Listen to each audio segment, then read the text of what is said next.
Welcome to our group PowerPoint presentation on digital citizenship. My name is Timothy Jenkins, and this project was created by myself, David Hurd, Heather Bourque, and Joy Harris. Let's go ahead and get started in the next slide. Okay, so our overview for this presentation, we're going to start off with reasons why students should learn about digital citizenship. What does a good digital citizen look like today? How should a person behave online, and what precautions should they take? How does one protect your privacy online? And what kind of unique problems and challenges are students faced with in this new environment in today's society? Okay, so moving on to the next slide, some crucial reasons why digital citizenship should be taught to students. Well, students embrace technology, but they may not be aware of the ways their choices will impact their life. They might have access to tech, even when they're not under the supervision of adults. That's kind of a given and usually a common experience for most kids. Employers use social media profiles to screen prospective employees.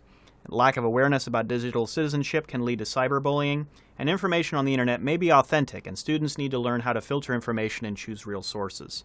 So the last couple of ones here on this particular slide are really important. The last bullet here speaks specifically to plagiarism and other problems that college students or high school students could have when citing things. And then cyberbullying, again, they have major campaigns for anti-bullying on most school campuses, and cyberbullying is definitely a real problem that we need to deal with. Let's move to the next slide. So 3 keys to good citizenship are pretty self-explanatory. You would think that most people would know this, but we'll take nothing as a given here, is to respect yourself. So digital wellness, respect and protect others, digital interactions, respect and protect intellectual property, which is digital preparedness. We also found this little acronym here, which is THINK, which is T for is it true, is it helpful, is it inspiring, is it necessary, and is it kind? Okay, next slide. What does a good digital citizen look like today? 9 ways that we can be a good digital citizen, the do's and don'ts. Do treat others the way you want to be treated, so the golden rule, be safe while online, know the rules, be vigilant. Now, what are we being vigilant for? There's all kinds of hacking and theft and other things, but we'll get into that more in the challenges and problems section. So we do need to be vigilant and on the watch for certain issues or problems we can run into. Kids obviously don't have the level of exposure that adults do in dealing with these subjects. Okay, so continued. Don't believe everything you read. Don't post anything you don't want to last forever. This is a big thing for Facebook and social media applications, as they tend to be permanent, whatever you post. Don't say anything online you wouldn't say to anyone's face. That generally is a good rule to keep you out of trouble. Don't spend all your free time online. So we're referring directly to internet addiction there.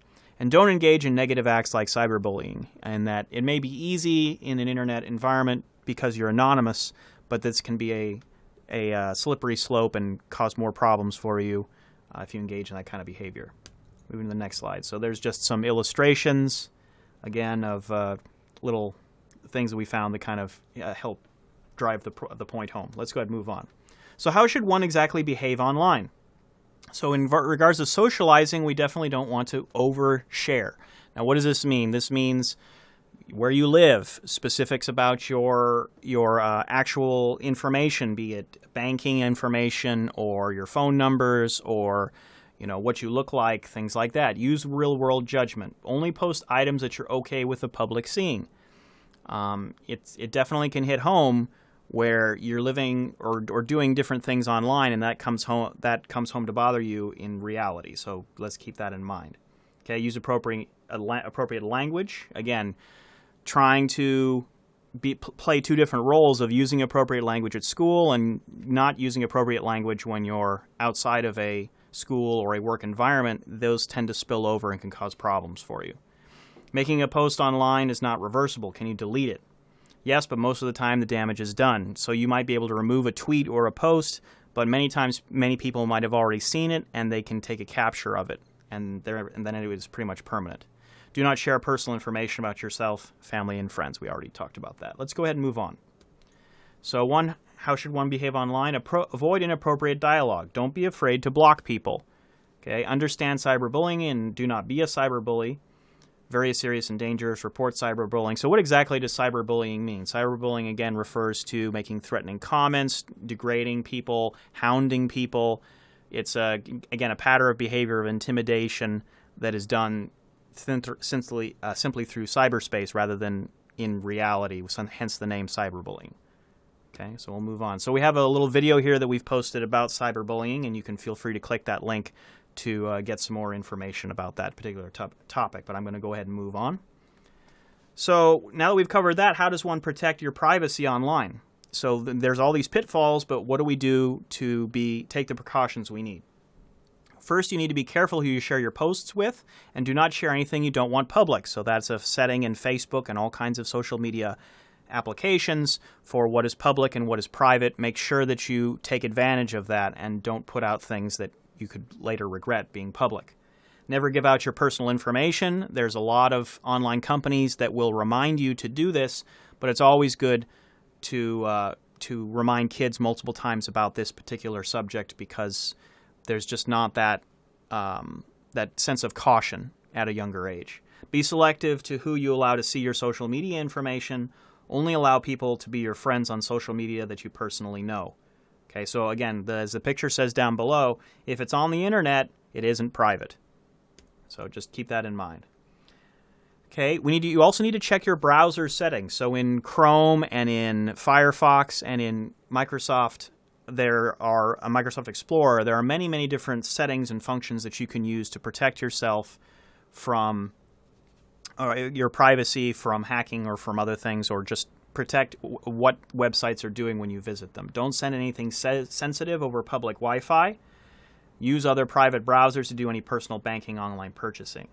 So again, this is just think about your location, what internet connection that you're accessing, who else could be viewing that information, again, if you're on a public server or you're on a public Wi-Fi. Make sure it's a valid website by checking for HTTPs. So again, sometimes if you do a Google search and you simply go with the first thing on the list, you need to look at what those addresses are to make sure whatever you're going to is legit and not some kind of a phishing site or other problems like that. Let's go ahead and move on. So make sure privacy settings are checked and updated often. So it's not set at one time and forget about it. You constantly need to make sure that those are set the way you want. Be aware of who you're talking to. Do not respond to unknown or spam emails. Okay. Be careful what you say or do online, because it can be brought into your real life. If you want to remain private online, think before you post. Make sure all your browsers are properly adjusted and your privacy settings are on.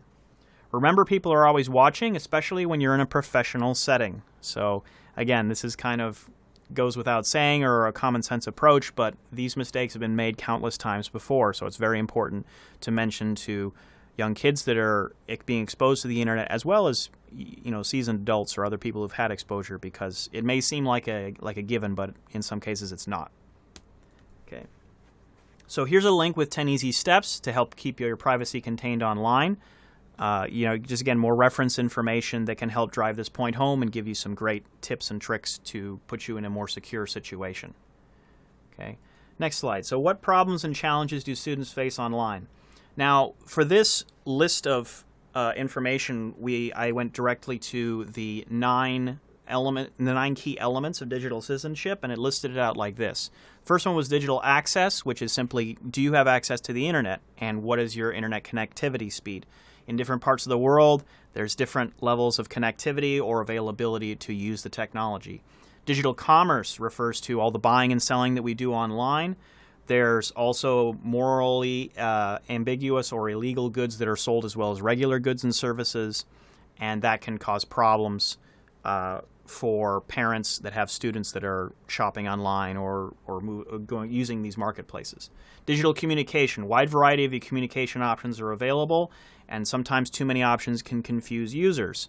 So this also applies to the older crowd that are trying to learn new technologies. It can seem very overwhelming with so many different things at your fingertips. Trying to kind of keep things simple and keep things organized as far as what medium that you're using for your information. Next page. So digital literacy, it's really about being flexible. It's teaching students to be able to learn anything, anytime, anywhere through their information literacy skills, being able to pick up on changes in tech, because the technology rate of new things coming out is just increasing and increasing. Digital etiquette, proper code of conduct required when interacting digitally with others. Examples of this could be what they call griefing in video games, are online games, spamming text, online bullying, or inappropriate behavior. These are all major systemic issues or problems that if there are students that are interacting online, more often than not, they've encountered these. Okay, digital law has to do with the types of digital theft and crimes. So that could be plagiarism, stealing other people's information, hacking, illegal music, viruses, spam, and identity theft are just some examples of when it talks about digital law. And the next page, digital rights and responsibilities. So that means, again, similar to the Bill of Rights, you have a right to privacy, free speech, things like that, but your rights also come with ethical responsibility in how you use these new technologies, which is why we're talking about being a responsible digital citizen. Okay. Digital health and wellness. This has to do with your physical eye safety, repetitive stress syndrome, bad ergonomic practices when using the tech. This is talk about physical damage you can do to your body if you're constantly playing games or spending a lot of time online on the internet all day long and not taking breaks and not stretching and not using proper posture when using the internet or the computer. Psychological problems. Internet addiction is real and dangerous. This is something that has been documented, been treated as a new condition that people are facing, and it's something very real, and so that's something to look for as far as symptoms in both kids and adults. Digital security, safeguarding your information, and so we're talking virus protection, backing up your data on backup drives, and surge protection for your equipment. Okay, and then the last slide of our PowerPoint presentation is about our resources, which is for the Federal Trade Commission, along with a list of other websites, including the link for the 9 elements of digital citizenship. And the second page of our references is continued at the very, very end of the presentation.